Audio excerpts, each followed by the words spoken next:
Los Cabos. Los Cabos just opened up.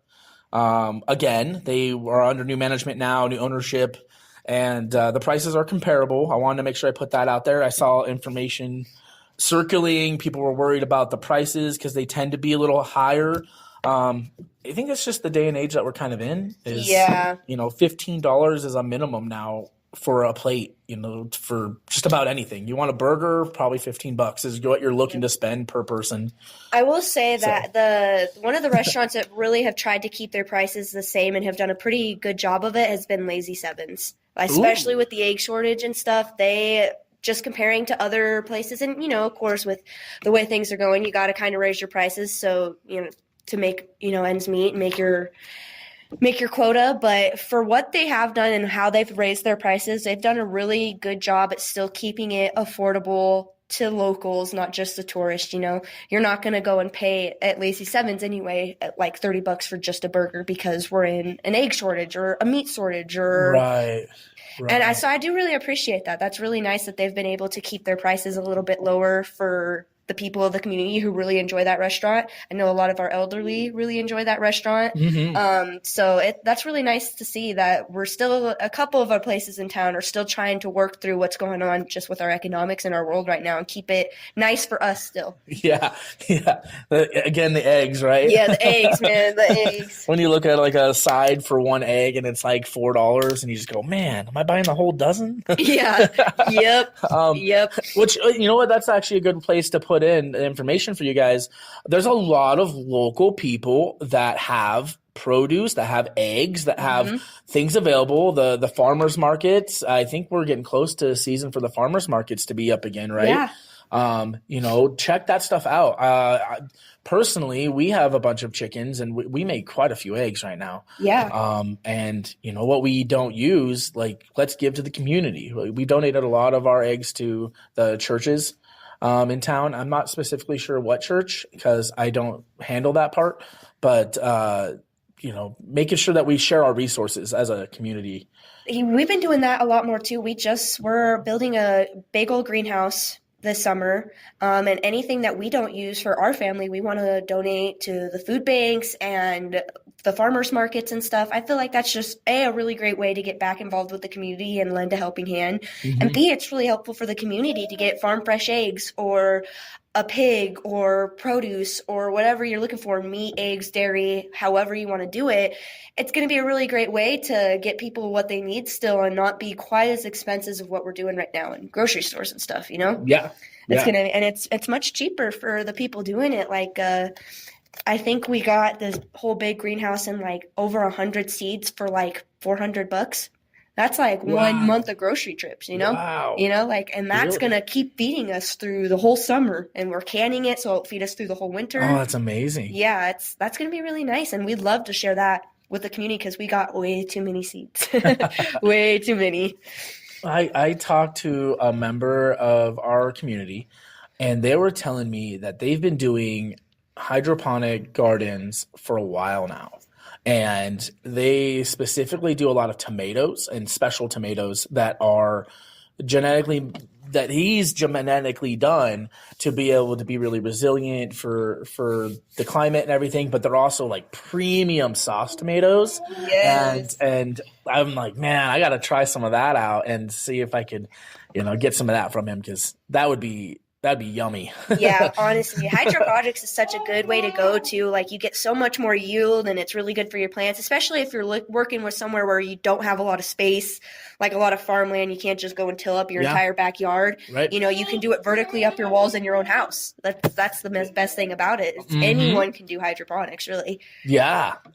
It doesn't take a lot to get started on it. And the more you learn about it, the more you yield and the more it's easier for you. So we tried to do aquaponics before, let me tell you. So we had our fish tank and we just used like our goldfish tank, right? So we had about a dozen goldfish in our thing and we're like, okay, this will be kind of a test of concept. And so we were testing the concept out, and we set it up to we had an automatic drop for the water to circulate, and then it pumps back up into where our garden's at, and that gives food and nutrients because fish poop is somewhat nutritious for plants, right? It's good, and it's a stable water flowing, so it's not going to be getting stagnant. But so we tried to set it all up, and man, it was a learning experience. It was a learning experience. But if we could have gotten it to work out, I was talking about scaling it when we can do our own like trout or something, you know. I don't know if trout's probably since it's a game fish, you might not be able to do that, but I'm sure I'd be able to find some sort of breedable fish I can have to be able to do that. And that would be great. We want to do potatoes, and we want to do some sort of protein. Yeah. And then we wanted to do that. Yeah, that's perfect. That's really smart. I'm really enjoying getting into this aspect too, because not only is it just like really fun and it's interesting and it's a whole new thing to learn, but you're providing for potentially not only your whole family but for your community if you're getting lots of big yield, you know. And I think that's great. I think more people, and who doesn't love farm fresh eggs and farm fresh produce, you know? Now you know it. No pesticides are being sprayed on it and all this stuff. You know exactly where it's coming from. You know the person who pulled it from the ground, right? Like, yeah. If I have a problem with this tomato, I go, hey. Yeah, you just come right to me. So that whole system is pretty difficult to do, though, when you're talking about a lot of like more complicated, like aquaponics, hydroponics stuff. Yeah. You know, there's something that we have a great community garden. A great community garden. What are they? Red Dirt Masters? Yeah, they are awesome people. I worked with them before. We had a couple plots that we took out there, and they were so helpful. They have so much resources and so much knowledge. They are crazy smart over there.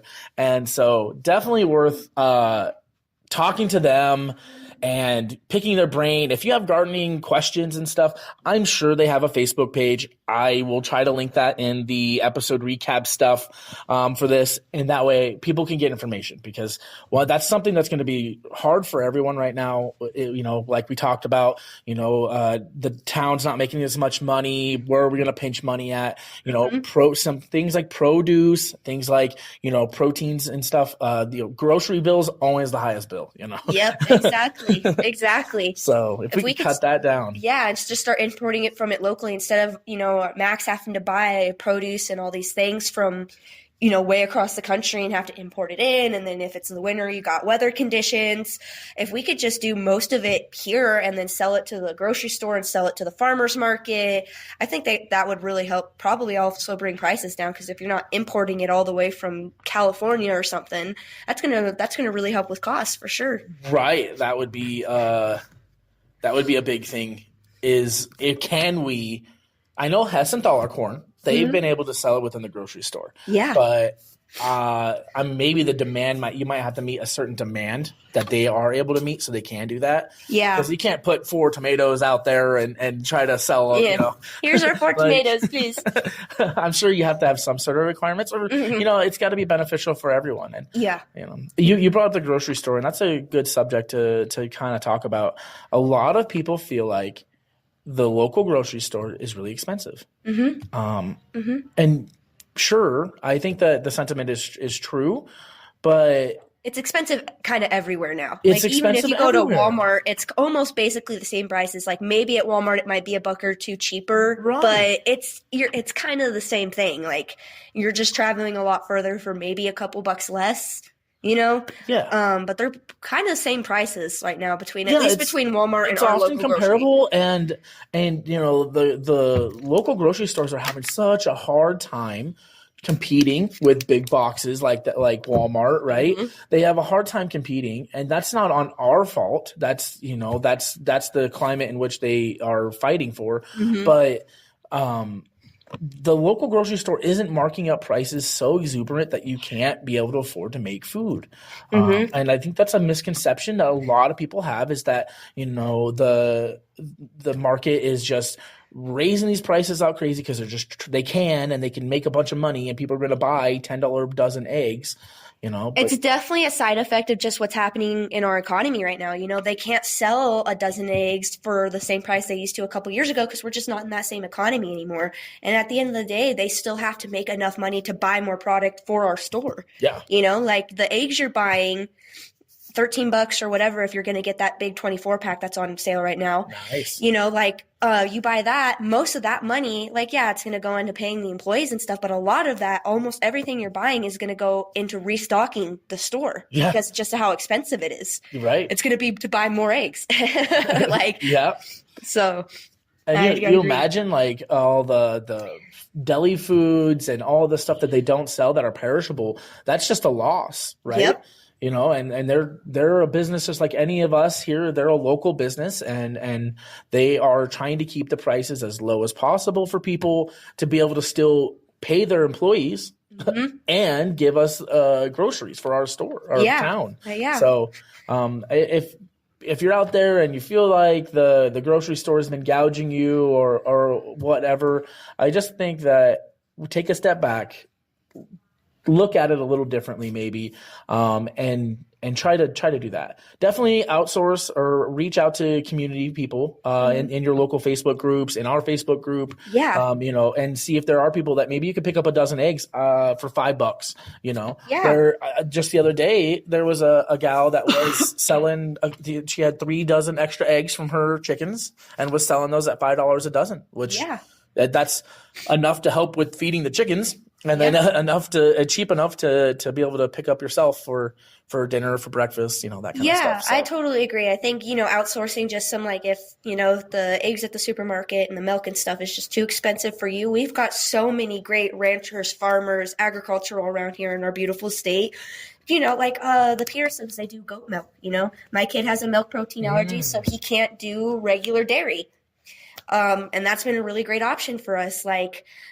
Goat's milk and stuff like that, if you got any kind of allergies, just outsourcing different materials too. If you're trying to, even if it's not the price, if you're trying to be more organic or if you're trying to, whatever your goals are, I feel like outsourcing would be a really good way to meet it. It's a little bit cheaper. You're probably getting a little bit more organic.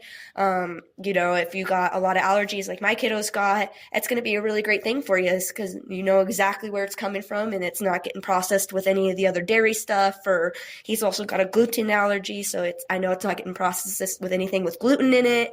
Right. It's going to be nice like foods. That. Yep. How's that goat milk? I've never had it personally, so I'm interested in how goat milk tastes. I haven't tried it because I'm a little scared, but he seems to really like it. But he's loving it. Yeah, so. He likes it. Oat milk, almond milk, goat milk. He likes it more than the 2% milk we were giving him. Oh, he'll drink a whole bottle of it. I think it does taste better, at least according to a 15-month-old. Ideally, it's healthier, right? It's less refined, less processed, and that kind of stuff. So. Yeah, and you can still pasteurize it. It's great. It's great for stuff like that. I'll have to give it a shot. And who was that does the goat milk? The Petersons out here at Red Lane. Oh, okay. Yeah. Well, then maybe I think they go to the farmer's market every year and they try to sell their goat's milk too. And then there's another chick almost on the Shoshone side, closer to the Wind River Canyon, that does it as well. So, okay. Yeah. Well, hopefully I can see them at the farmers markets and maybe try it out. I could do a tasting here on the show. yeah, exactly. Give my review of local products. That'd be kind of fun to do. Yeah, honestly, yeah. So that would be a lot of fun. And shout out to those guys doing the for so long. They've been doing the goat milk, the goat cheese. I think they make goat cheese. Yeah, goat cheese for so long. Yeah, and they're here every single farmers market season, every Wednesday or I think Thursday. They're here every single week to sell their product, which is really, really cool, and it really helps, especially if you got kids or even if you yourself have allergies. It's really, really nice alternative. You can't go into the grocery store find goat's milk, but farmers market season's here. You can go find goat's milk, oat milk, all homemade, all organic. It's really awesome. Yeah. And you know what's going in it. Like we said, you can talk to the person about it, Yep. Which is so good. I recently got on the idea of doing meat bunnies. So apparently with rabbits, there's a breed that do better for meat. Mm-hmm. You could produce more meat than you can with cattle.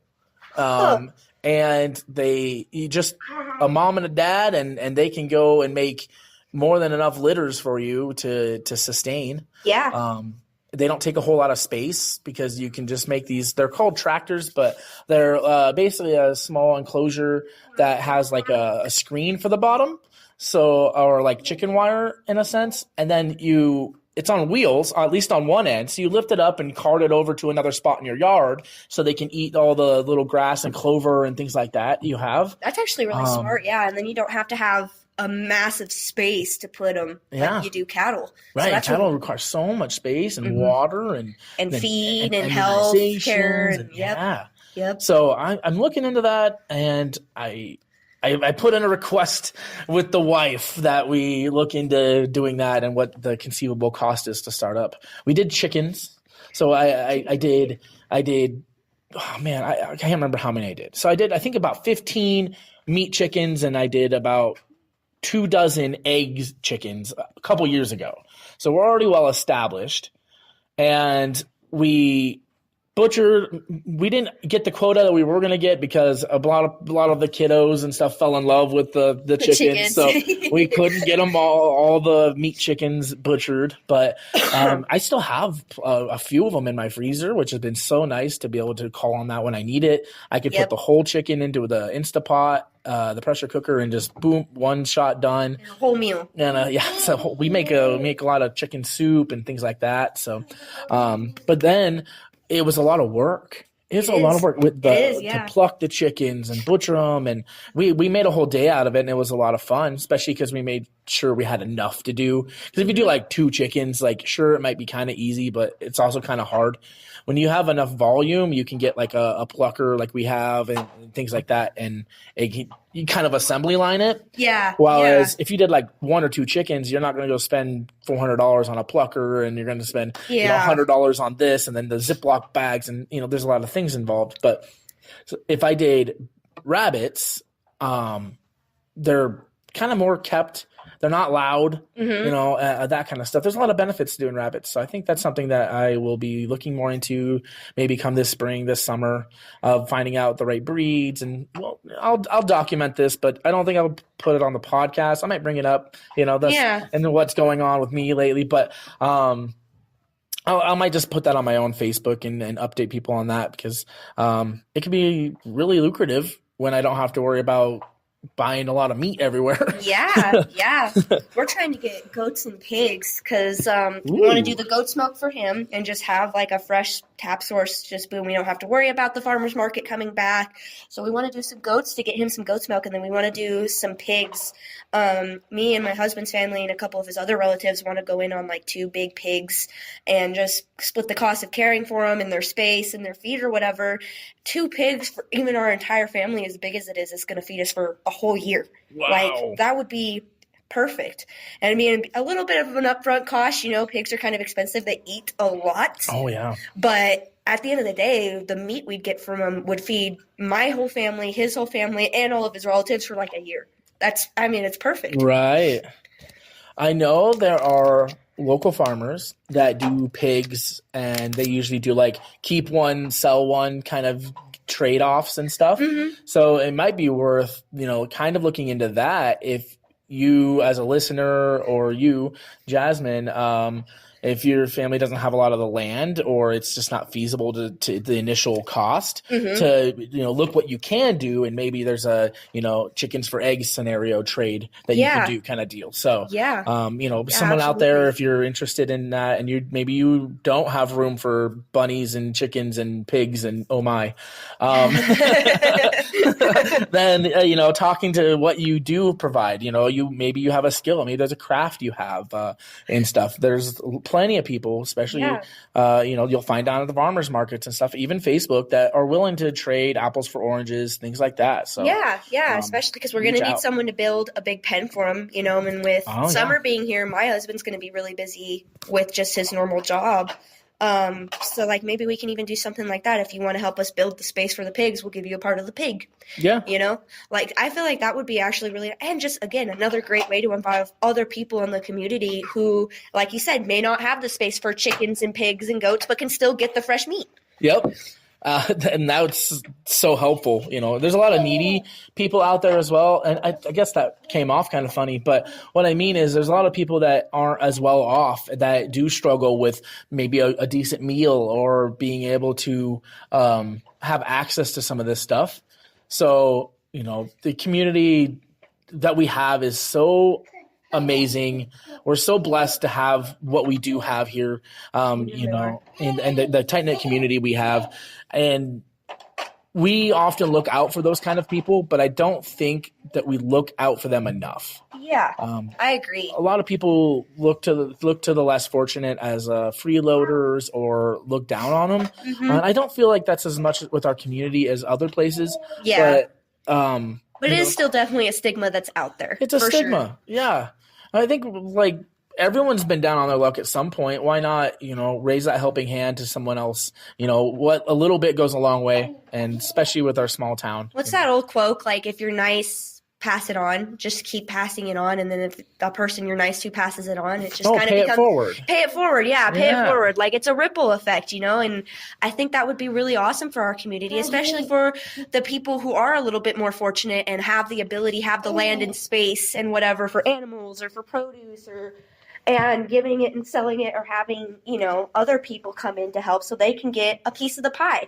Because if I got all this land and I am going to do chickens and pigs and goats, what is my family going to do with all that? I might as well bring in some outside help from a person who maybe rents an apartment in town and obviously can't have chickens and goats and ducks. Yeah. So, yeah, pay it forward, everyone. We are a community. We are together.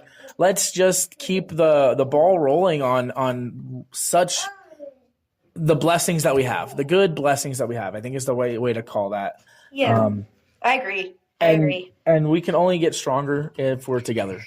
So, yeah, I agree. That's honestly a really good way of saying that, coming together as a community to help each other and help ourselves even. I think even people would find it would make them feel better about themselves to just be I was able to help a whole family get meat for an entire year. And they helped me come build this fence, and they helped me take care of the chicken or the pig or whatever it was. And now they get meat for a whole year. I get meat for a whole year. Yeah. We made some friends, along the way. Right. Well, we're looking at about 45 minutes, maybe a little higher than that right now. And school is released for the day. So we are going to wrap it up. And we will put out the episode notes and post this on as many places I can get a hold of, since we are just starting this, still learning out the processes. Gotta iron out some kinks, I'm sure. Yeah, there's a lot of technical stuff that I'm still learning. It's not just a record this thing and then it exists out there. Usually you have to do a lot more extra work. So, yeah. I hope everyone made it this far. I appreciate you if you have and started listening to this now, hopefully bi-weekly podcast, maybe weekly. I want to do twice a week if we can get to it. I'm building a deep dive episode on the Star Plunge disputes and the information revolving around that. If you think that is something you're interested in and listening about, or you have input, please put a comment, put a post out there, tag us in it, Voice of Thermopolis on Facebook. We're also on X. Tag us out there so we can find that information, or we can hear you. We can answer your questions, because this is your podcast. Absolutely. So, thanks for tuning in to the Voice of Thermopolis. We've loved diving into the heart of Thermopolis with you guys today. Keep the conversation going in our Facebook group. Your thoughts could shape the next episode. So until then, stay curious, stay connected, and we'll catch you on the next one. Bye.